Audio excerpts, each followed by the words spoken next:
site of Tuesday's vice presidential debate. Thank you both for spending some time with me tonight. Major, let's start with you. Genius, a word that we've heard a lot from Team Trump since this weekend. So they're building this case that Trump's handling of the tax law is actually a positive thing. How is that going over?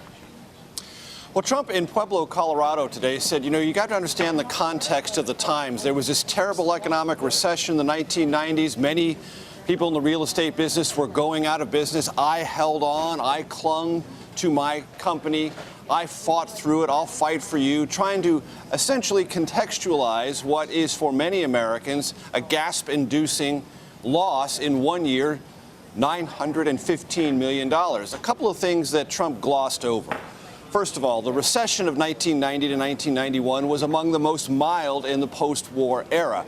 And though it did hit white-collar workers, it didn't particularly hit the real estate development market as much as Trump represented. And by then, the 90s, Trump wasn't really a real estate developer as much as he was a casino developer. And he made some pretty strategic miscalculations in those Atlantic City casinos and with an airline that also went nearly bankrupt. Those accounted for most of those losses that Trump put on his personal tax return, according to these documents, in 1995. So Trump tried to portray all of this as sort of a heroic businessman standing up against difficult economic times and also someone who understands the tax code and therefore will fight for those who feel the tax code is unfair to them. The Trump supporters in Pueblo, Colorado reacted positively to it, but as the scrutiny continues over Trump's finances and his mechanistic approach to using the tax code to benefit him financially, even though those involved in his publicly traded companies suffered mightily, will probably not stand up to the test of either time or more intense scrutiny. Well, Nancy, Secretary of State Clinton really focused on the fact that Trump lost almost $1 billion. Why not focus more on the fact that he's not paying his fair share like the rest of us are?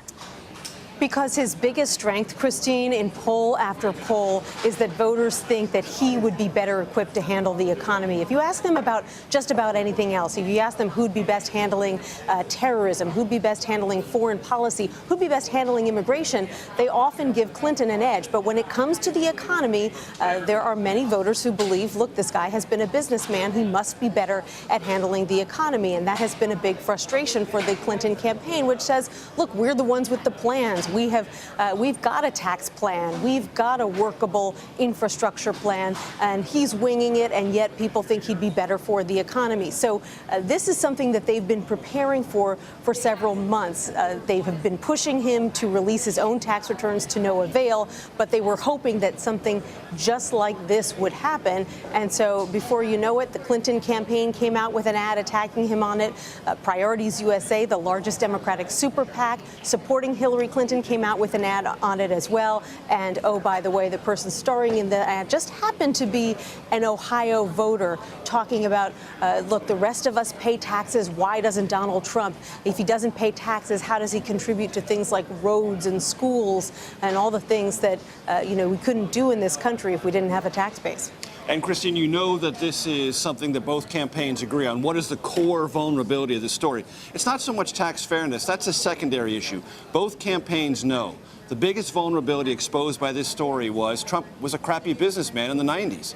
And Trump knows that's a big vulnerability if that becomes a cemented attitude about his relationship to business and business acumen. That's why today he phrased this all as being a tough, stalwart businessman who used every tool imaginable to save his company through hard times and used creative approaches to the tax code to rescue that business from tough times, making him a great businessman, not a terrible one. A genius, in fact. In this sense, the Clinton and Trump campaigns both agree what is the underlying vulnerability of this story. It's much less about tax fairness, much more about what kind of businessman is Donald Trump. Great point.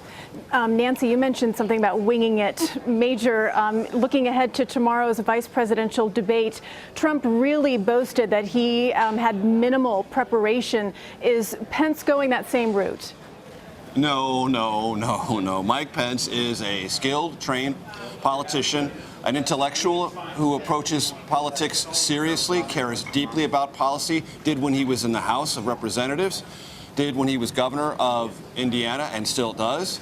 And I guarantee you he is taking a very studious approach to all the underlying issues. Yes, he will be there to deflect any Tim Kaine attacks on Donald Trump. He will be there to prosecute the case on behalf of the Trump-Pence ticket, but he also will be deeply versed in and conversant with all the various policy issues that are inevitably going to be raised in this vice presidential debate. And he has taken time off the campaign trail to sit down with his team and prepare methodically for this debate because, as Mike Pence knows, this is not just about the Trump-Pence ticket.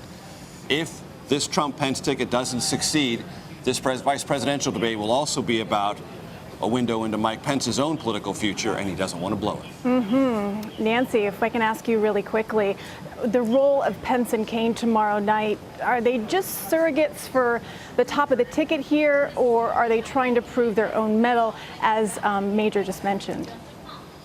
Well, I think Tim Kaine's role is to try to hold Mike Pence's feet to the fire on a whole host of things that Donald Trump has said that Pence has tried to distance himself from. You know, Pence will often say on the campaign trail, well, you know, Donald Trump has a very distinct way of speaking. You know, he's just a regular guy. He's not a politician. And so what Kaine is going to try to do is to really hold Pence to some of the things that Donald Trump has said and push him to say, do you agree with that? Do you agree with him on that policy? Do you agree with the way that he characterized this group or that group? To try to show that there's some dissension between this team and to argue that he and Hillary Clinton are working in lockstep. At the same time, they do need to prove themselves, not just talk about the top of the ticket, because this is the oldest matchup between Hillary Clinton and Donald Trump that we have ever seen in a presidential matchup.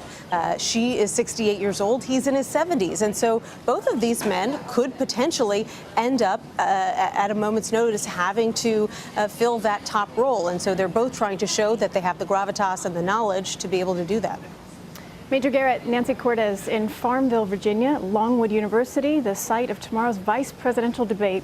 Appreciate you taking some time with me tonight, guys.